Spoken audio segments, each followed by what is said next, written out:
உலகெங்கிலும் நடக்கும் முக்கிய நிகழ்வுகளை குறுஞ்செய்தி வடிவத்தில் தெரிந்து கொள்ள ஆதன் செயலியை டவுன்லோட் செய்யுங்கள். ஆதன் செயலியை டவுன்லோட் செய்ய டிஸ்கிரிப்ஷனில் உள்ள லிங்கை கிளிக் செய்யவும். அனைத்து ஆதான ஆன்மீக நேயர்களுக்கு திருவண்ணாமலையிலிருந்து வாங்க திருவண்ணாமலை பத்தி தெரிஞ்சுப்போம்.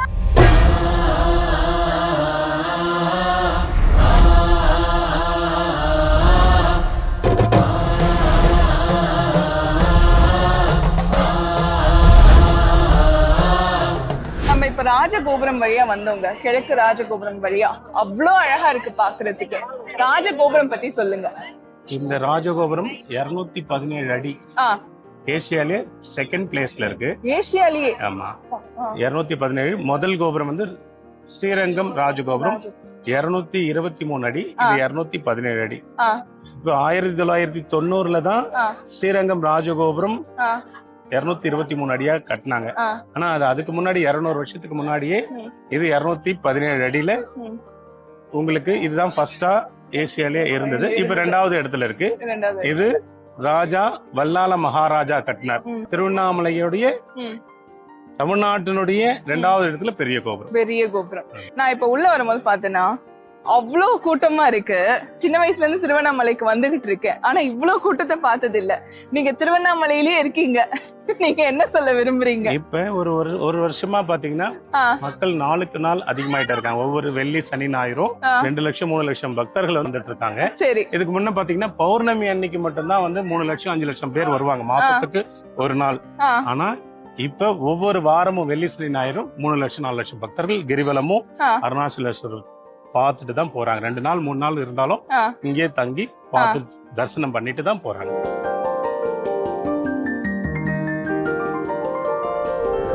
இப்ப நம்ம ராஜகோபுரத்துக்குள்ள வரும்போது செல்வ விநாயகர் இருந்தாரு.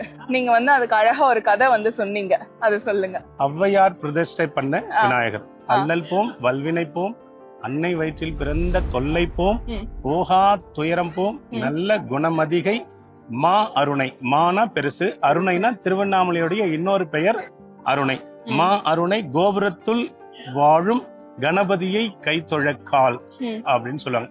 அந்த கணபதி தான் இப்ப நம்ம தரிசனம் பண்ணிட்டு ரொம்ப சந்தோஷம். அப்புறம் உள்ள வந்தோடனே அருணகிரிக்கு காட்சி தந்த முருகர் இங்க இருக்காரு, அவங்கள பத்தி சொல்லுங்க. சம்பந்தாண்டானும் அருணகிரிநாதருக்கும் ஒரு சின்ன ஒரு போட்டியில நான் காளிய வர வைக்கிறேன், நீ முருகரை வரவைன்னு சொல்லி போட்டியில ஊர் மக்கள் முன்னாடி ராஜாக்கள் முன்னாடி போட்டியில வந்து அருணகிரிநாதருக்காக கம்பம், அத தூணை வந்து நம்ம கம்பம்னு சொல்லுவோம், கம்பத்துல உடைச்சு காட்சி தந்தார். அண்ணா வந்து என்ன பண்ணாங்கன்னா அந்த தூணையும் காமிச்சாரு. நீங்க கம்பத்துல உள்ள பாக்க வந்தீங்கன்னா அழகா அந்த தூண்ல அந்த காட்சியே இருக்கும் இல்லைங்களா? தூண்ல வந்து காட்சி கொடுத்தார். அதனாலதான் இங்க கம்பத்து இளையனர், குழந்தையா வந்து காட்சி தந்தார், கம்பத்து இளையனர். ஆனா இப்ப அழகா நடராஜர் வந்து காட்சி கொடுக்கிறாரு. 1000 கால் மண்டபம். இது 1000 கால் மண்டபம் சொல்லி அந்த காலத்துல ராஜாக்கள் கட்டினது. இந்த 1000 கால் மண்டபத்துல 999 கால் இருக்கு. 999 கால், அதாவது தூண். அந்த தூண் 999 நடராஜருடைய ஒரு கால் அது உள்ள வந்து பட்டதனால 1000 கால் பூர்த்தி ஆகும்.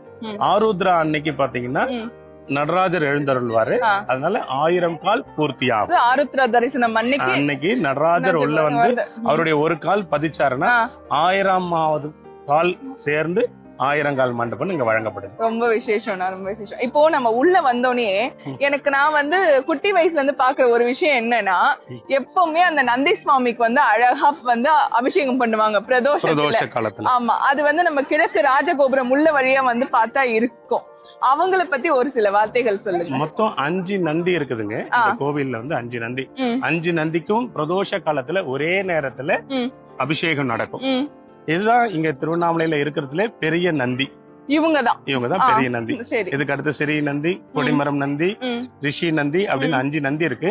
5 நந்திக்கும் ஒரே காலத்துல பிரதோஷ காலத்துல பூஜை நடக்கும். ஆனா பிரத்யேகமா மக்களுக்கு காமிக்கிறது, மக்கள் எல்லாரும் வந்து சேவிக்கிறது இவங்களதான். இப்ப நம்ம உள்ள வரும்போது நான் அழகா நந்தியை பத்தி நீங்க விவரிச்சீங்க. இப்ப இந்த வளைகாப்பு மண்டபத்தை பத்தி சொல்லுங்க. இது ஆடி பூரம் அன்னைக்கு அம்பாளுக்கு வந்து வளைகாப்பு பண்ணுவாங்க. ஒவ்வொரு வருஷமும் ஆடி பூரம் அன்று இங்க வளைகாப்பு அம்பாளுக்கு செய்வாங்க. நல்ல விசேஷமான 10 நாள் திருவிழா. உலகத்திலேயே எங்கேயுமே சிவன் கோவில்ல தீமிதி திருவிழா கிடையாது. ஆனா இங்க ஆடிப்பூரம் அன்னைக்கு அம்பாளுக்கு வளைகாப்பு முடிஞ்சு அம்மனுடைய சன்னதி வாசல்ல, கொடிமரம் வாசல்ல தீமிதி திருவிழா நைட்டு 12 மணிக்கு நடக்கும். ரொம்ப சந்தோஷம். இந்த குளம் வந்து ரொம்ப அழகா வந்து மெயின்டைன் பண்ணிட்டு இருக்கீங்க. சிவகங்கை தீர்த்த குளம் இருக்கு, பிரம்ம தீர்த்தம் 2 குளம் இருக்குங்க. சரிங்க. இது சிவகங்கை தீர்த்தம், இதுக்கு உள்ளார ஒரு குளம் இருக்கு, அது பிரம்ம தீர்த்தம். பிரம்ம தீர்த்தம் பிரம்ம பகவானுக்கு சாப விமோசனத்திற்காக அங்க குளத்துல நீரானதால பிரம்ம தீர்த்தம். 14 வயசுல வீட்டுல சண்டை போட்டுட்டு ரமணர் ஓடி வந்துட்டாரு. திருச்சுழியில பிறந்து திருவண்ணாமலைக்கு நோக்கி வராரு. வரும்போது திருக்கோவிலூர் பக்கத்துல அரகண்டநல்லூர்ல ரயில்ல இறங்கி அங்க கொஞ்ச காலம் இருந்துட்டு திருவண்ணாமலை நோக்கி வந்து இந்த பாதாள லிங்கம் இது போலதான் இருந்தது. அந்த நேரத்துல வந்து இங்க வந்து தவம் இருந்தார். இப்படிதான் இந்த போலதான் இருந்தது. இது பவழக்குன்று அப்படின்னு சொல்லிட்டு அம்பாள் தவம் புரிஞ்ச இடம். அந்த பவழக்குன்றுல வந்து அங்க கொஞ்ச நாள் தவம் இருந்தார். சரி சரி சரி. தன் சிவன் கிட்ட தன் இடமாக வேணும்னு சொல்லிட்டு காஞ்சிபுரத்துல மண்ணால சிவலிங்கம் செஞ்சு அங்கிருந்து அந்த அம்பாளுக்கு வந்து சிவன் காட்சி தராரு. காட்சி தந்த உடனே இந்த காட்சி தந்த உடனே என்ன வேணும், உன் மேனிலே இடபாகம் எனக்கு வேணும்னு கேக்குறாரு. இடபாகம் வேணும்னு கேட்ட உடனே நீ திருவண்ணாமலைக்கு போயிட்டு கிரிவலம் பண்ணு, என்னை நோக்கி தவம் வரு அப்படின்னு சிவன் சொல்றாரு. அப்ப கிரிவலம் பண்றதுக்காக வராங்க. வரும்போது இந்த குன்று இங்க இருந்து பக்கத்துல ஒரு கோவில் பக்கத்துல ஒரு 200 மீட்டர்ல இருக்கு பவழக்குன்று. அந்த குன்றுல வந்து தவம் இருக்கிறாங்க அம்பா. தவம் இருந்த இடம் தான். அந்த இடத்துல கொஞ்ச நாள் ரமணர் போய் தவம் இருக்கிறாரு. அதுக்கப்புறம் வந்து கிரிவலம் வந்து தன் இடபாகம் வாங்குறாங்க, சிவனுடைய திருமேனியில இடபாகம் வாங்குறாங்க. இப்ப நம்ம ராஜகோபுரத்து பள்ளியா உள்ள வந்தோன்னே எனக்கு ரொம்ப ரொம்ப சுவாரஸ்யமா இருந்தது இந்த அழகான குட்டி வெள்ளை கோபுரம். இதுல அருணகிரிநாதர் வந்து கீழே விழுந்ததா ஒரு கதை இருக்கு, அதை பத்தி சொல்லுங்க.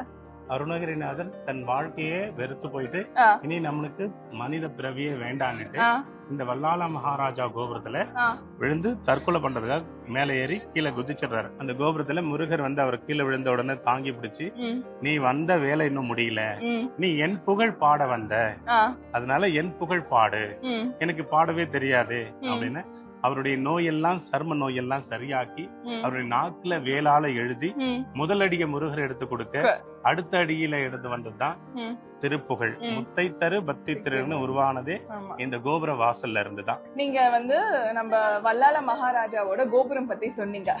உள்ள வந்தோன்னே வல்லாள மகாராஜாவோட சிற்பம் இருந்தது. உலகத்துல யாருக்குமே கிடைக்காத ஒரு பெரிய வாக்கியம் அந்த வல்லாள மகாராஜாவுக்கு கிடைச்சது. ஏன்னா குழந்தை இல்லைன்னு அண்ணாமலையார் கிட்ட கேக்குறாரு, நானே உனக்கு மகனா பிறக்கிறேன், அதாவது குழந்தை வரம் கொடுக்கல, நானே உனக்கு மகனா பிறக்கிறேன்னு சொல்லி இந்த வல்லாள மகாராஜாக்கு மகனா பிறந்தாரு. இன்னமும் ஒவ்வொரு வருஷமும் அந்த மகனா பிறந்ததால அண்ணாமலையார் அவங்க அப்பாவுக்காக மாசி மகத்தன்னைக்கு போயிட்டு திதி கொடுத்துட்டு வர்றாரு.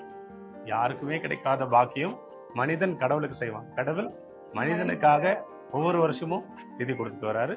இந்த பெரும் பாக்கியம் இந்த வல்லாள மகாராஜா கொண்டு. ஆனா இப்ப நான் இந்த சிற்பத்தை வந்து மக்களுக்கு காமிச்சேன், இதோட அற்புதம் என்ன சொல்லுங்க.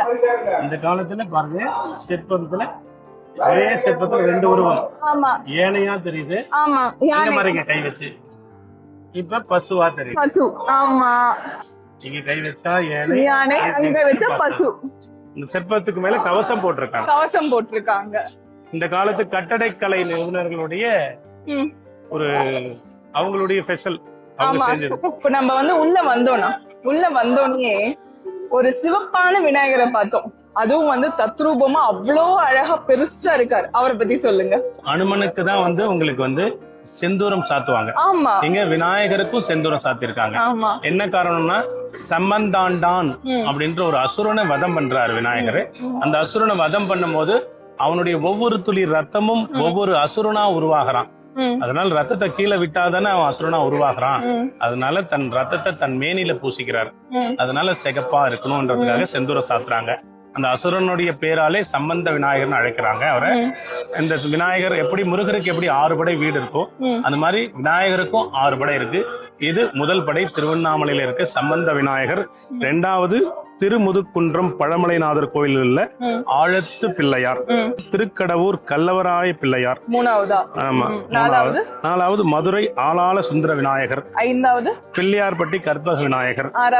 6வது திருநாரையூர் பொல்லா பிள்ளையார். ரொம்ப சந்தோஷம். அப்ப வந்து முருகருக்கு தான் 6 படை எல்லாரும் நினைச்சிட்டு இருப்பாங்க, விநாயகருக்கும் 6 படை இருக்கு.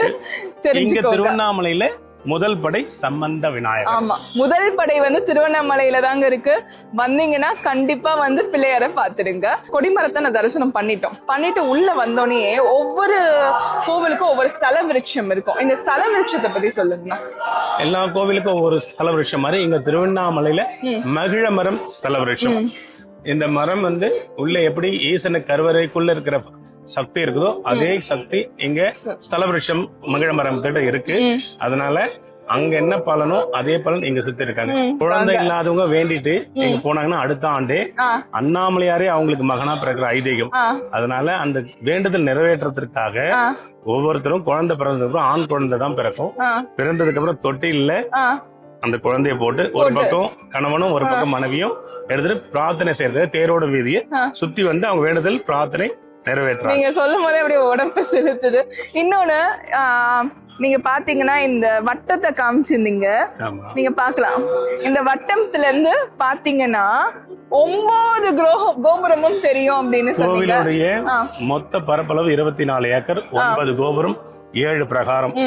இந்த 9 கோபுரமும் இந்த ஒரு வட்டத்தில் நின்னீங்கன்னா தெரியும். அந்த காலத்துல கட்டடக்கலையோட நுணுக்கமானதை கட்டியிருக்காங்க. இந்த ரவுண்ட விட்டு இந்த வட்டத்தை விட்டு நீங்க ரவுண்ட் விட்டு தூரம் நின்னீங்கன்னா ஒரு கோபுரம் 2 கோபுரம் மறையும். முதல் இங்க பாருங்க, மேற்குல பே கோபுரம் சொல்லுவாங்க. அங்க 2 கோபுரம் இருக்கு. 1 2. அடுத்தது வடக்கு அம்மணியம்மன் கோபுரம்ன்றாங்க, அங்கேயே 2 கோபுரம் இருக்கு.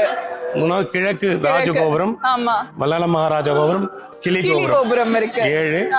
இந்த பக்கம் திருமஞ்சன கோபுரம், அதுக்கு ஒரு கட்ட கோபுரம். 9 இந்த ரவுண்டுக்குள்ள. ரவுண்டை விட்டு விட்டீங்கன்னா மறைஞ்சிடும்.